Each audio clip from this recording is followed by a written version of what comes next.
vieții, Dumnezeului Duhul adevărului, care cu tine ne ești toate, împlinești festii răbunătăților și tădătorul de viață, vină și te sărășuiește pentru noi și ne curățește pe noi de toate întinăciune și mântuiește pe lumea Sfântului noastre.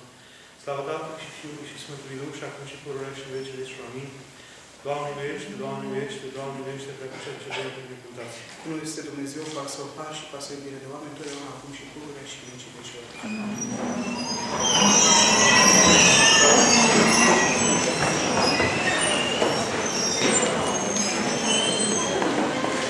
Am uitat de între voi, nu cunoașteți Părintele Picu Ocoleanu, are un nume care oricum nu se poate uita.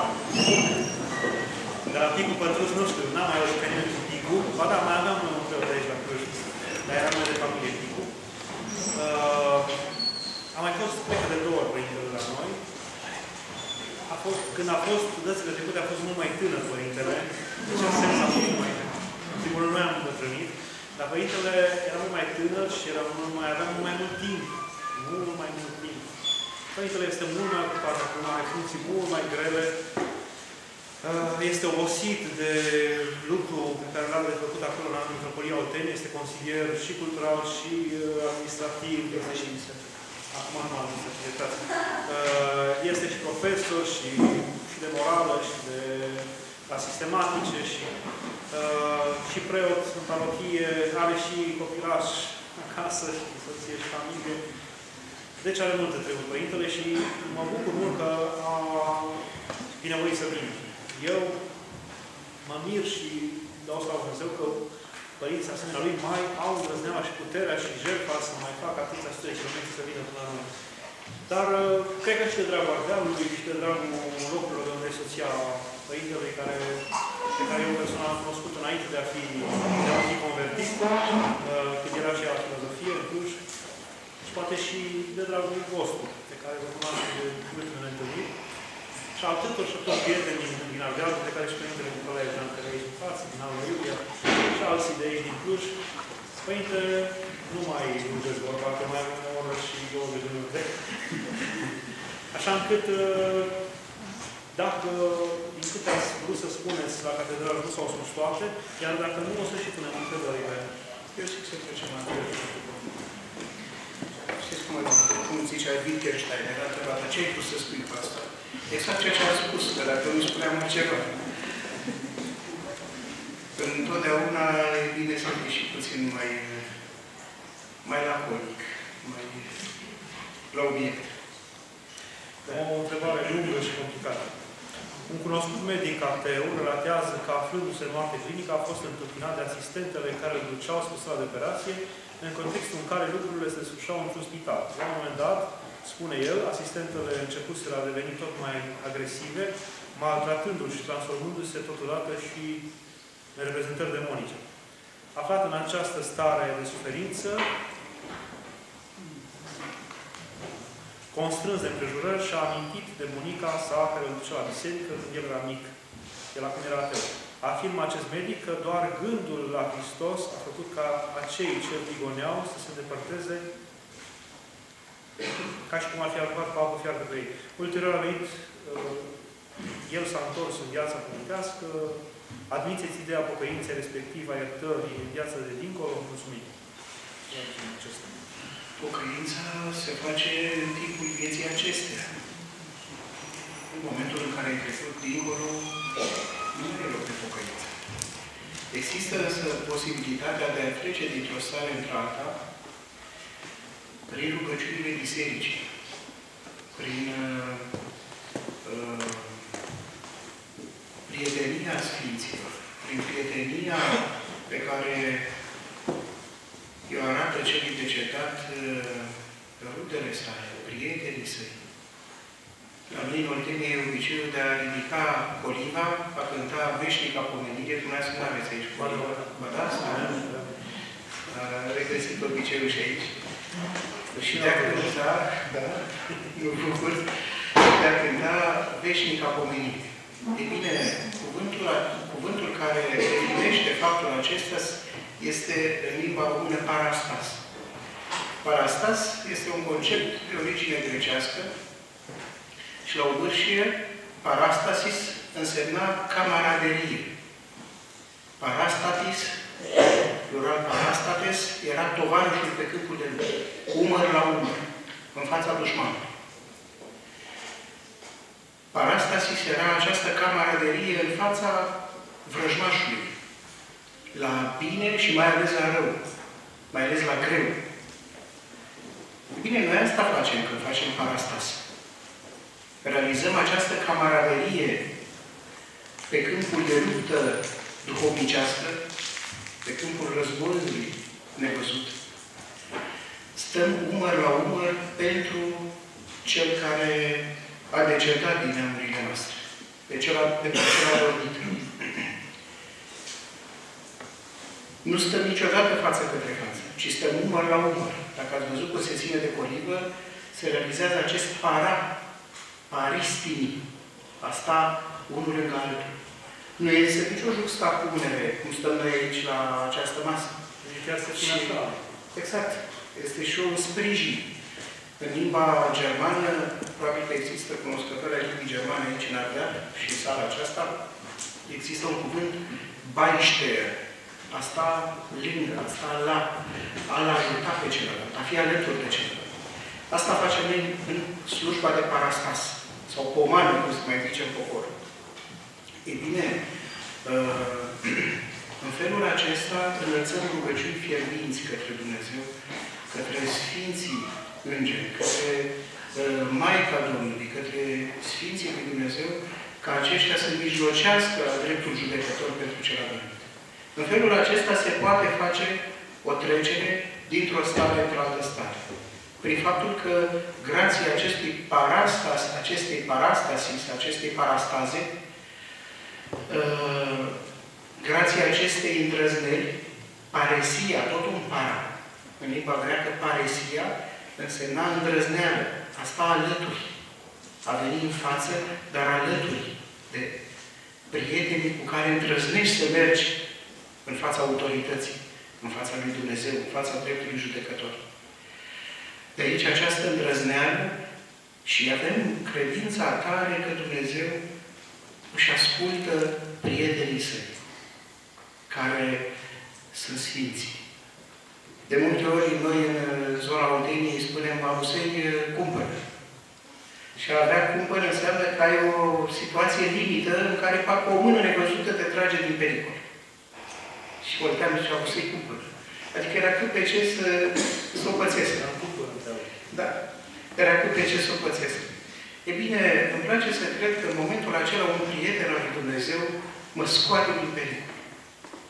Un sfânt al lui Dumnezeu, poate un prieten al meu, drag inimii mele, pe care eu îl pomenesc și care el însuși mă pomenește înaintea tronului ceresc. Ne pomenim unii pe alții, ne purtăm în rugăciuni unii pe alții, ne amintim unii de alții la Sfintele Slujbe, înălțăm rugăciuni unii pentru alții. Iată, dacă vă aduceți aminte, atunci când s-a lăsat sec de carne, s-a lăsat sec de carne în duminica ce se cheamă a înfricoșatei judecății. Și pericopa evanghelică ce se citește în această duminică este textul de la Matei 25, unde se vorbește despre cum va fi judecata de acum. Hristos ne va întreba, mi-ai dat de mâncare? Mi-ai dat să bea? Am fost în temniță, ai venit la mine? M-ai cercetat? Și noi vom spune, dar cum să te cercetezi? Unde să te caut? Cum să-ți dau să mănânci? Mi-ai dat să mănânci? Să mănânc? Mi-ai dat să beau? I-ai dat unele dintre aceștia mai mici ai mei. Aceștia mai mici ai mei sunt toți oameni. Taina Duminicii înfricoșătoare judecăți este că nu ne mântuim niciodată singuri. Ne mântuim întotdeauna prin celălalt. Există un mare pericol în spiritualitatea noastră, sau în pseudoformele de spiritualitate ortodoxă, și acest pericol este individualismul duhovnicesc. Faptul de a crede că prin eforturile mele, prin concentrarea mea asupra unei vieți duse în rugăciune, în fapte bune, mă voi mântui. Nu e nimic mai fals. Mă mântuiesc întotdeauna prin tine. Tu ești proba de foc a mântuirii mele. Ne mântuim împreună sau nu ne mântuim niciunul. Ăsta e mesajul Duminicii înfricoșătoare judecății. De aceea ne rugăm la parastas, suntem camarazi, nu tovarăși. suntem camarazi, umăr la umăr, unul lângă altul, în fața pericolului pe care îl reprezintă puterile și stăpâniile, când ducem război duhovnicesc, război nevăzut, așa cum spune Sfântul Apostol Pavel.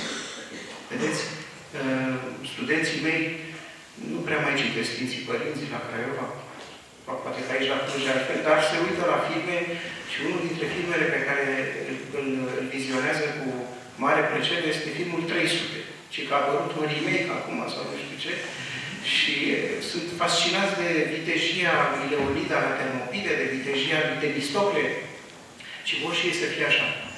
Și au rămas uluiți când le-am povestit că, de fapt, cultul nostru este un cult eroic, este un cult al parastazei. De fapt, parastasul se referă la această atitudine a spartanilor pe câmpul de luptă. Numai că noi nu ne luptăm cu Imperiul Persan, ci noi ne luptăm cu puterile și stăpâniile, ne luptăm cu vrăjmașii noștri cei răsuți. Continuăm puțin ce întreba aici la persoana respectivă. Există posibilitatea ca după moarte să mai facă ceva sufletul personal? El săracul nu mai poate face nimic, dar pot face prietenii noștri care au rămas în lumea aceasta. Lucrați cât este ziua, că vine noapte. După aia nu se mai poate. Vedeți, Mântuitorul spune, nu vă mai numesc robi, ci vă numesc prieteni. Noi trăim într-o comunitate a prietenii. Filii, filoi, în limba grecă. De aceea ne bazăm foarte mult pe prietenia semenilor care rămân aici și se roagă pentru noi. Ce să mai pot face eu când am dat examen? Dați cu toții, sunteți cei mai mulți dintre dumneavoastră studenți aici. Ați dat examen. S-a terminat timpul, ai mai scrie, dar nu se mai poate. Facem și noi ca Mr. Bean, știți acel sketch al lui Mr. Bean, care se pregătește de examene și au un penal cu 100 de creioane, cu stilouri, numai că în timp ce de examenul el adorme. Și se trezește cu 5 minute înainte de finalul examenului. Și atunci vrea să facă tot, numai că se termine examenul.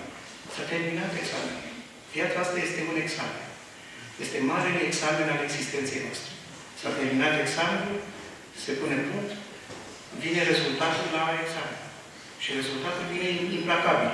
2, sau 10, sau 7, sau 5 la 6, depinde, dar nu mai poți face nimic din momentul în care s-a terminat examenul. Pentru tot în continuarea întrebării acelea, sau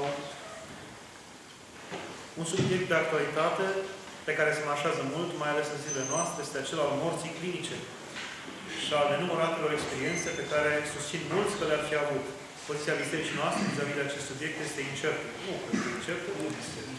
Cele mai multe dintre vocile care se pronunță ating foarte ușor extremele și dă o extremă cu Părintele Serafim Ros, care ar fi o extremă, deși nu cred, prin sufletul după moarte, în cartea sa. Și împotrivă, o altă extremă, mortii, medicul, care nu este un periculos.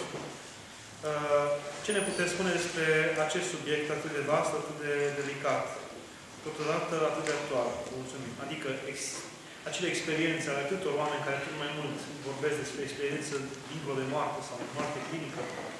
Părerile medicilor sunt împărțite. Medicii atei spun că nu e vorba de life after life, ci este vorba de fapt de niște trăiri pe care le ai în ultimele momente ale vieții tale. Mai sunt niște conexiuni, niște sinapse care mai strălucesc acolo în creieraș și alea sunt ultimele viziuni pe care le ai avea. Dimpotrivă, medicii creștini mărturisesc lucrul acesta și sunt foarte multe astfel de cazuri. Eu însumi am în parochia mea un astfel de caz, de un om foarte decent și foarte serios, care se ferește să vorbească despre experiența aceasta. Nici eu am evitat să discut. E o experiență intimă, o experiență atât de intimă încât devine aproape, iertați-mi cuvântul, pornografic să vorbești despre unele experiențe intime. Nu se face asta. Însă uneori am avut ocazia să port discuții cu dumnealui pe această temă și, într-adevăr, mi-a povestit aceleași lucruri. Și a văzut trupul de sus, vedea eforturile medicilor, asistentelor medicale de a-l resuscita. Dumnealui este un cadru didactic universitar și cadru militar în același timp. Om care fost ateist până în momentul acestei experiențe.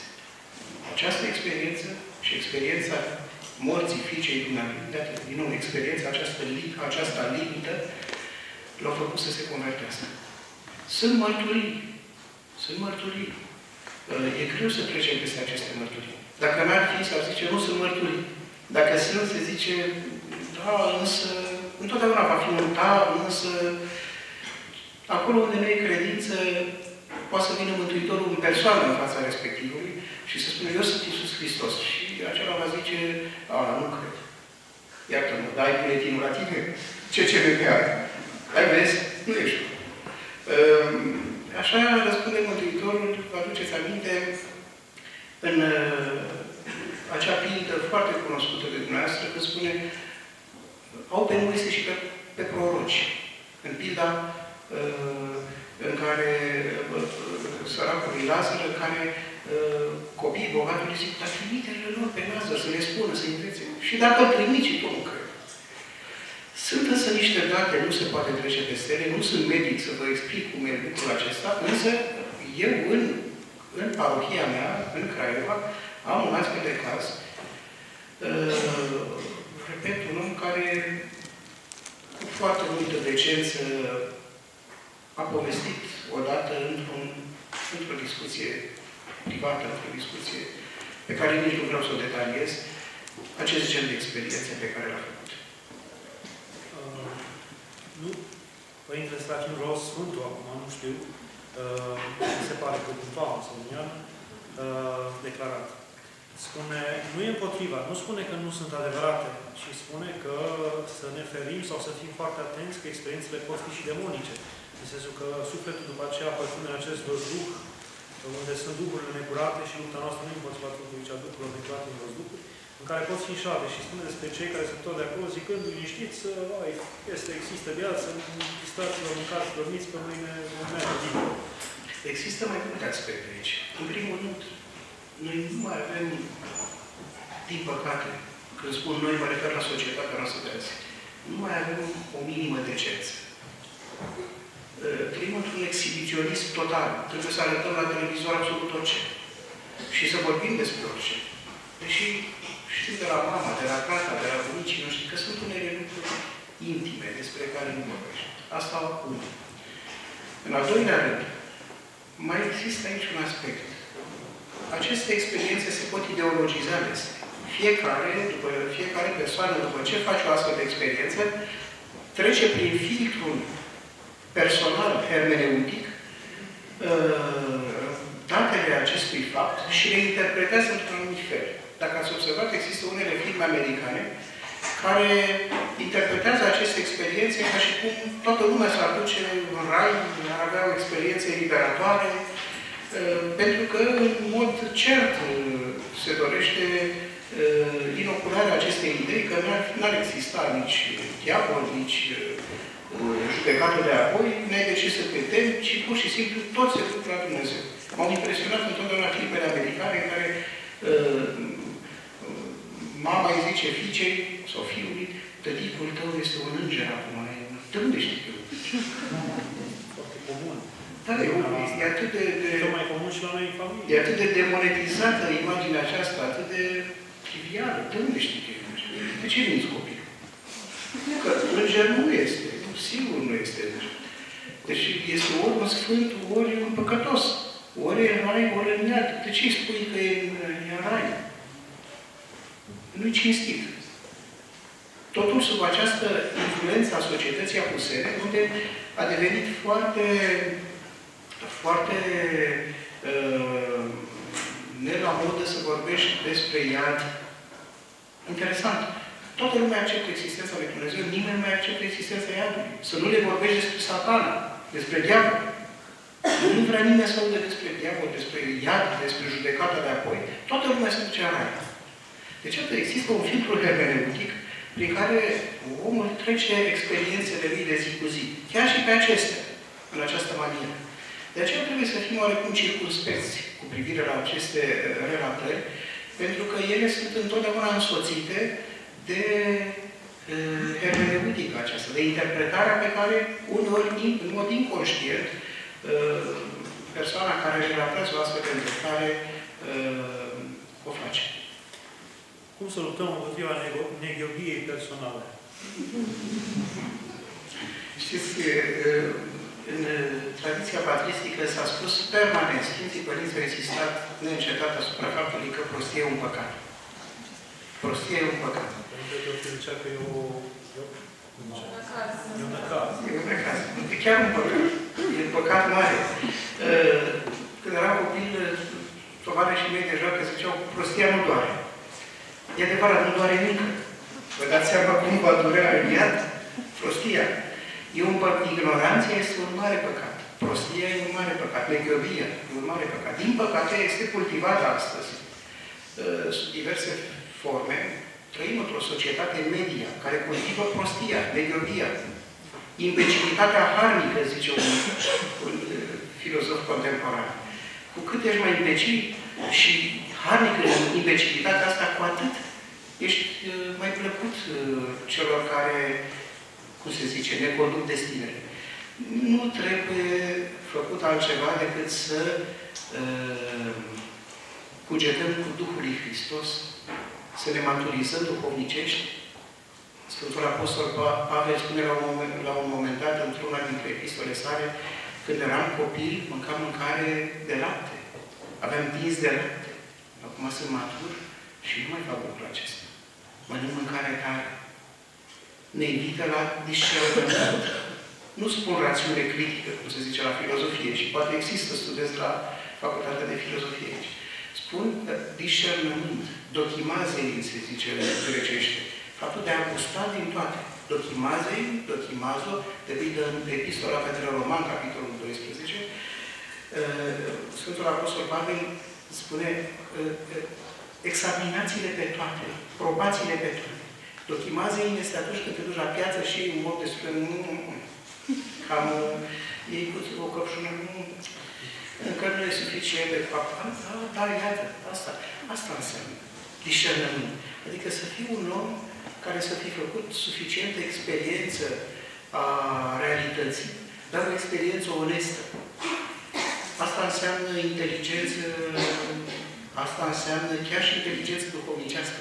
Când faci lucrul acesta cu lucrurile spirituale pe care le experiezi în viața ta. Există și înțelepciunea lucrului înțelegător. Așa, am mai vorbit parcă chiar în sala asta despre lucrul înțelegător. E foarte... Nu orice zboară se mănâncă. Nu orice viclenie e înțelepciune. La fel cum nu orice neștiință este prostie. Prostia e mai curând această imbecilitate harnică. Pe prost n-ai cum să o scoți din ale lui. El lucrează mai departe, produce. Încremenirea în proiect. Sau încremenirea în proiect, cum zice altcineva. Cum să ții mintea la rugăciune? Să scăpăm de gânduri străine în timpul rugăciunii. Care ar fi rugăciunile zilnice pentru un creștin care are copii, are servicii, etc. Rugăciunile zilnice le știți, că sunt în cărticica de rugăciuni, care n-ar trebui să le lipsească niciuna. Mi-aduc aminte, aveam o părere foarte proastă despre catolici. Foarte proastă. Prin excelență, noi ortodoxi să o socotim cel puțin superiori catolicilor. Credeam că ei nu se roagă, credeam că sunt niște capete pătrate. Până într-o zi în care de la Universitatea din Freiburg, din Breisgau, în Germania, ne-a venit la Craiova un profesor de teologie, un preot, care a ținut o conferință despre filantropie. E bine, la un moment dat am plecat, trebuia să zburăm împreună de pe Otopeni, am venit la București, am plecat de la Craiova la București și am dormit împreună sub același acoperiș în camere diferite. Înainte de a merge la culcare, el zice, nu vă scapărați. Poate că o să vă deranjez la noapte, dacă auziți pași pe aici, prin față, să știți că să nu vă speriați. Am obiceiul de a ieși noaptea și să îmi fac rugăciunile pe coridor. Ce făcea? El se trezea la miezul nopții, avea agenda lui de rugăciune și își făcea rugăciunile mergând. Vei zice, bine, domnule, dar nu stătea în genunchi. De acord, dar își făcea rugăciunea. Am cunoscut foarte mulți studenți la teologie care nu se roagă. Am cunoscut și preoți care nu se roagă. Am cunoscut și episcopi care nu se roagă. Lucrul ăsta e dramatic. Deci, Cărticica de rugăciune v-a învățat pe dumneavoastră toate. Sunt toate rugăciunile, și cele de dimineață, și cele de seară, și cele dinainte de masă, și cele de după masă, pentru soț, pentru soție. Toate sunt acolo, trecute. Vezi ce sunt multe, că dacă fac rugăciune dimineață durează vreo 40 de minute, cam așa, nu? 30 de minute, 45 de minute. Și trebuie să și mănânc, trebuie să mă și pregătesc, să mă spăl pe dinți, să mă duc la serviciu. E adevărat, însă ia-ți puțin timp înainte de a... Trezește-te puțin mai devreme. Te culci și puțin mai devreme. Petreci mai puțin timp cu alte lucruri. E de mare folos rugăciunea aceasta. În orice caz, legat de rugăciunile pe care le face un creștin, acestea ar fi. Să nu banalizăm, să nu credem că e banal sau trivial să te rogi după cărticica de rugăciuni și să trecem direct de la prima carte de teologie citită la rugăciunea inimii. Toți vrem rugăciunea inimii. Nu e neapărat obligatoriu rugăciunea. Nu poți rugăciunea inimii. De fapt, nici nu e recomandat fără un duhovnic rugăciunea inimii. E greu să găsești un duhovnic care face rugăciunea inimii. Și e greu să faci tu însuți rugăciunea. Să duci o viață potrivită pentru rugăciunea inimii. O viață de liniște, de monotropie, de viețuire de un singur fel, adică concentrată doar în direcția Mântuitorului. Dar Mântuitorul nu cere neapărat asta. Bine ar fi dacă s-ar face asta. Dar măcar acele rugăciuni zilnice, făcute cu multă osârdie și cu multă hărnicie. Iar deținerea minții la rugăciune, luptați-vă cu ea, că ea fuge. E tare zătată și zălută. Fuge mintea. E foarte zburdarnică. Pur și simplu trebuie, ai văzut că nu te... La un moment dat îți dai seama că nu mai ții firul. Nici nu mai știi ce ai mai citit din cartea de rugăciune. Te întorci de unde ții minte, că care a fost ultimul? Aha, mă întorc și o fac pe la capăt. Mă întorc și o fac pe la capăt. Și așa o iau, o aduc înapoi. O iau, o aduc înapoi. Ea fuge, eu o iau, o aduc înapoi. Altfel nu are cum. Tuturor ne fuge mintea de la rugăciune. Și cei mai mari și celor mai mari sfinți le-a fugit mintea de la rugăciune. Și celor care au practicat rugăciunea inimii. Dar o iei, o aduci înapoi. Asta este. Din păcate, altă cale nu văd. Cum putem lupta cu deznădejde? Este o ispită foarte mare. Am un prieten, un medic care a înființat primul spital clientați creștini din România. Se numește domnul doctor Pavel Chiril. Un om bătrân, un om cu multă experiență. Și el îmi zicea, el are un stil foarte plăcut de a fi. Zicea, Picu, să știi de la mine, eu sunt om mai în vârstă ca tine. Când crezi că nu mai ai nicio șansă, nicio nădejde, nicio speranță, nicio soluție, atunci să știi că mai există cel puțin una. Deci, asta pot să vă spun. Când crezi că nu ai nimic, nicio soluție, situația e pierdută, atunci să știi că mai este cel puțin o soluție. În astfel de situații vă recomand un somn bun.